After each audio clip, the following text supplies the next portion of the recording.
Beauty is this myth invented in the last 20 years, okay, for white heterosexist men in a room, to keep the feminist movement back. Backlash, backlash, backlash. Camille Paglia revels in being provocative.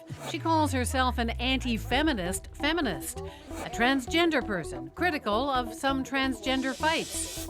Paglia burst onto the scene in the early 90s. Her book, Sexual Personae, made her a media sensation, celebrated by her admirers, loathed by her detractors. Camille Paglia, the famous feminist writer, said that I set women back by objectifying myself sexually. For years, she kept pushing buttons on taboo issues of the day, like date rape and gender identity. What I'm saying as a teacher of 22 years, experience with dealing with freshmen, is that the date rape hysteria is equally outrageous. Sound familiar? I think that I can dress in a thong and some tights, or maybe not wear any underwear when I'm wearing a skirt, and that not be a consent for me to get raped. Obviously, sexual assault occurs on campus, and it's horrifying. But at what rate is the question. Paglia calls herself a prophet and makes her case republishing some of her most controversial essays, calling for an end to male bashing, an end to political correctness on campus, and for women to stop putting themselves in dangerous sexual situations. She details it all in her new book, Free Women, Free Men, Sex, Gender, Feminism. I met up with Camille Paglia earlier in Toronto. So nice to meet you. Wonderful to be here again. So, feminist flamethrower, you're still at it. You still having fun? Well, I think that my ideas are getting more currency among certain young people who value freedom of speech and freedom of action above all. So your book is called Free Women, Free Men, Sex, Gender, Feminism. What does that mean, free women, free men? What are you arguing for? What I'm saying is that each sex has the right to define itself, all right? And we're in a period now where men are the targets of far too much blaming. I want to get the male bashing out of feminism. And I want women to acknowledge that men have a right to determine their own identities too. What's happened today is upper middle class career women want to redefine men, okay, into what operates smoothly in their own now quite affluent career system. So women are too fixated on careers?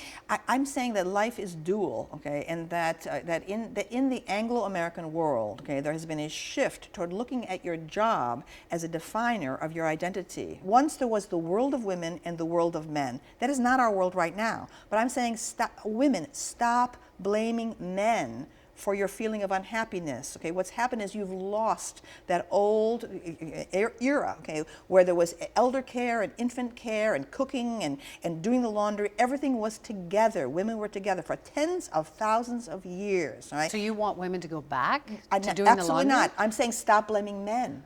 I'm saying stop blaming men, okay, for your unhappiness. So I'm confused because now you're saying that women have been too hard on men, but you also argue that women are too weak, that they need to be stronger and stand up for themselves, even in terms of their sexual relationships. Exactly. That's exactly okay. So it's kind of confusing. What you have now is a certain style, okay, a bourgeois style, upper middle class style of self-presentation by women, okay, all right, that is compliant, that is decorous, that is feminine. It's an entire reversion to the Doris Day, all right, and Debbie Reynolds era that I revolted against. Okay, so my philosophy of street smart Amazon feminism is about putting personal responsibility onto women.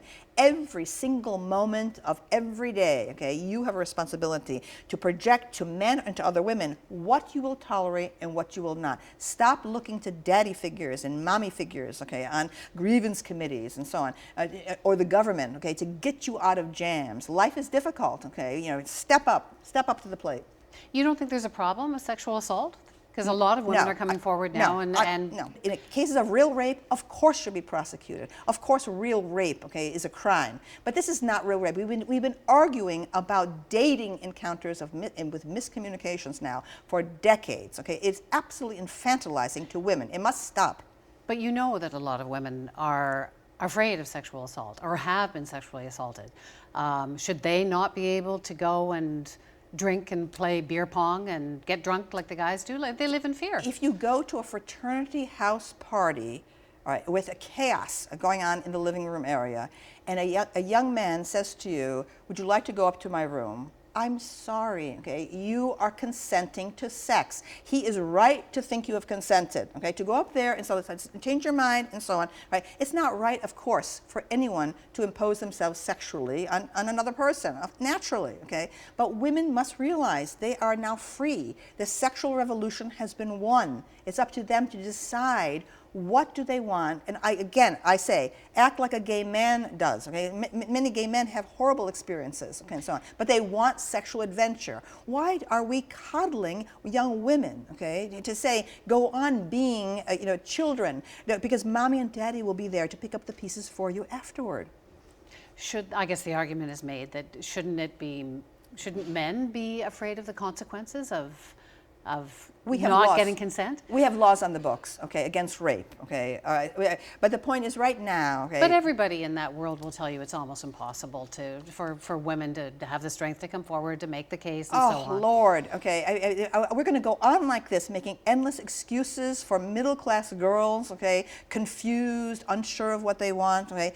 Perhaps the sexual revolution should be reversed, okay, because what we're showing is that perhaps coeducation is a bad idea, okay. Maybe today's young women, okay, are not prepared for coeducation. You think that's where this is leading? Yes, yes, it is. Okay, we reverted to the 1950s with this, for heaven's sakes. Okay, right. Again, my code of Amazonism says, okay, every woman is responsible for her own self, for her own sexuality. You are responsible. Stop thinking there's going to be parent figures to get you out of jams afterward. You decide what you want. Okay, something happens to you. Okay, you learn from it and you move on.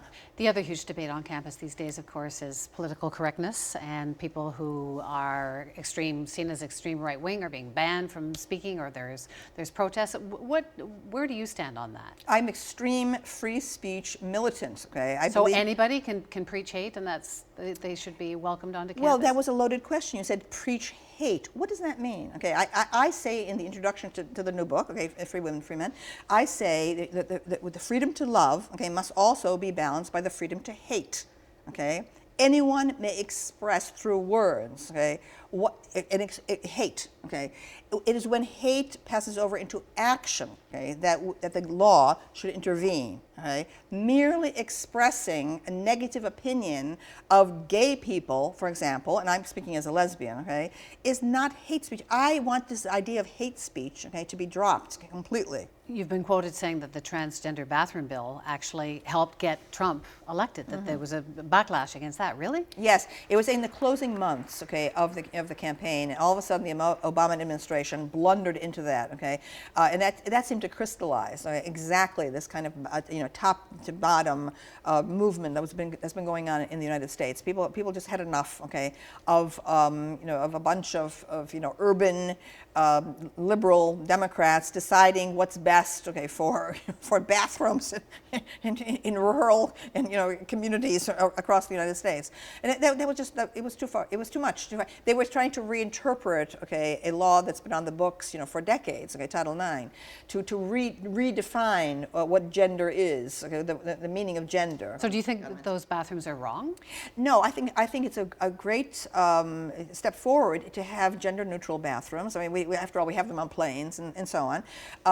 But at the same time, you have to realize there's another part of this, okay, which is that do people who declare themselves to be a different gender today have the right to enter a locker room, okay, with 12-year-old, 14-year-old girls undressing? Okay, that was a completely separate issue, okay, but it got rolled up into that. So people just revolted against the establishment, okay. So I think it did play a role in Trump's election.